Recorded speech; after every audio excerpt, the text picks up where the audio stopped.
Hello. So, I'm going to share some personal things with you people that is probably going to encourage some of you to want to judge me and critique me. But in the name of contrast and making people feel uncomfortable, here I go. So, those of you who might be new to my page, sorry, my hair is doing its morning. I don't know what to do. Anyways, if you guys don't know me, I have documented over the past year almost, I guess it's almost been a year since I started my leveling up journey. I guess last June of 2024, I had to flee my home due to discovering out what my partner had been doing to my children, and having to finally admit what he was doing to me was wrong.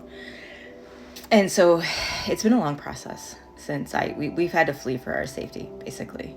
We didn't really have a choice.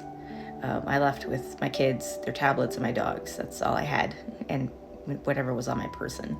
I left all my belongings. I left the house. I left everything. I left everything.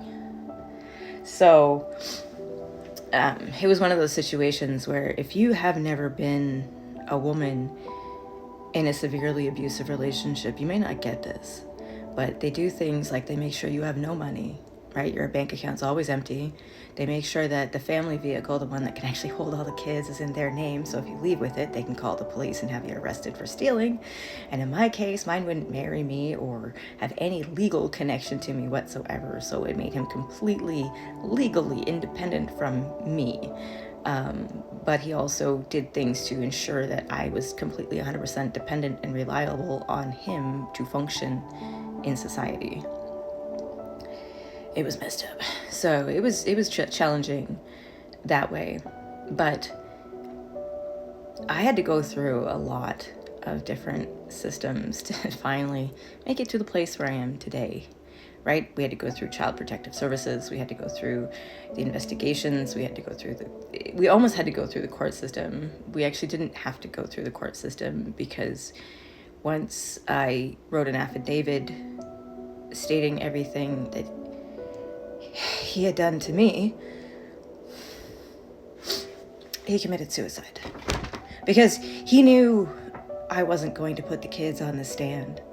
I wasn't going to let the system abuse them any more than they'd already been abused. So I refused to make it about my children and him. So instead, I made it about me and him. And I went ahead and I did the scariest thing I ever had to do in my life because I don't totally agree with it. I went and I filed charges against him for the abuse that I had let him do to me for years. And it is let him because I knew it was wrong. But when you grow up being groomed to be abused, at least the kind of abuse I was groomed for, sometimes you really just take the enemy that hurts you the less and think it's the best. So if you've been there, if you are there, I feel you. Just, if you can escape any way you can. Anyways, that being said, I am now, after going through all those systems and finally at a place where I'm actually not having to deal with having to answer questions for other people about, my parenting style or how my kids are doing or what's this, that, the other thing. My kids and I are actually starting to finally heal. And I'm sharing this video because I want anyone who's coming out of a severely abusive situation to understand that a lot of these systems, whether they're therapists, Western culture therapy, not holistic therapy that addresses your soul, your body, and your mind, as your emotions, as well as your emotions. But I'm just talking about Western that just wants to deal with your symptoms. Western culture's like that, right? Drug you for your symptoms, medicate your symptoms, and will treat your symptoms with behavior therapy. But they never really go down deep into the core part of why you are feeling the way you're feeling. I mean, if I had kept going into the system that my kids had that they were trying to force me to do with my kids last year, the therapist my child was seeing was already trying to put my 13, well, at that time she was 12, my 12-year-old daughter on medication for anxiety. It was like, okay, after 3 years of university and studying psychology and neuroscience in the brain, you are not putting my 12-year-old daughter on any medication. And you're not convincing her she has an anxiety problem either. You're not going to convince me of that. What she has is the fight or flight so extreme that she can't relax. She needs time to just exist without rules, without being shamed, without being blamed. And the more I started to analyze how they were treating my children and how they were addressing my children's mental and emotional, troubles, the more I started to see the patterns and how what they were going to do was actually going to perpetuate the problem into an even bigger one. And so I tried something different. I decided to just let my kids exist. Now, because of the type of abuse that we had, one of the situations in our household was if we didn't go to bed at a decent time, and because I didn't realize that he was like my stepdad and visiting my kids in the middle of the night, I didn't realize that his extreme volatile, and I mean it was like yelling, screaming, and if the kids didn't go to bed at a decent time, he would yell and scream at me for hours afterwards, until he forced me to comply to whatever it is he wanted me to do for him in the bedroom. It took me until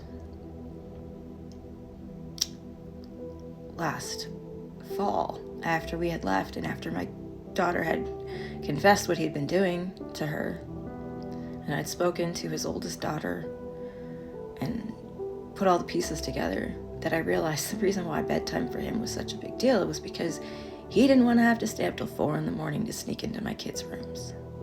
So if they didn't go to bed at a decent time, he didn't get sleep. It was scary is all I'm going to tell you guys. It was really fucking scary. So now my kids have an aversion to bedtime. And I used to try to put them to bed. I used to try to follow the routine and do what everyone said, keep them healthy, let them, whatever, right? Like I tried to force that, but it was so unpleasant for all of us. The crying and the screaming and the fear. My kids are terrified to go to bed. And I mean terrified. So I stopped. I stopped forcing them to go to bed. And now they're healing. I did the one thing that everyone told me was the wrong thing to do. I kept them out of school. I didn't force them to have a routine or a system or a schedule. I didn't make them do this. I didn't make them do that. I just realized that until I could set an example, because I'm not even emotionally or physically well enough to set a better example yet. So until I can set a better example and do it with them, I had no right to ask them to do better than me. Do you understand? I'm still healing too. So if I'm still healing and I'm a grown-up and I have the mental cognitive abilities to process information and emotionally regulate better than they do, how the hell should I expect them to do better than me? And if bedtime is terrifying for your child because of something similar, like what my kids have experienced, just let them do whatever they need to do and don't feel guilty about it. Because I've noticed a huge improvement in my children in the last 2 months. Huge. So do the unpopular thing. Let people shame you for it. Fuck them. If it helps your kids, if it helps you, do it. It's not about other people anyways. It's about you. And do what's good for you. Anyways, I hope you guys have a great day. I'm hoping it stays not... No, it's raining. I was going to go for a walk, but it's raining. We'll see. Anyways, have a great day. Bye, guys.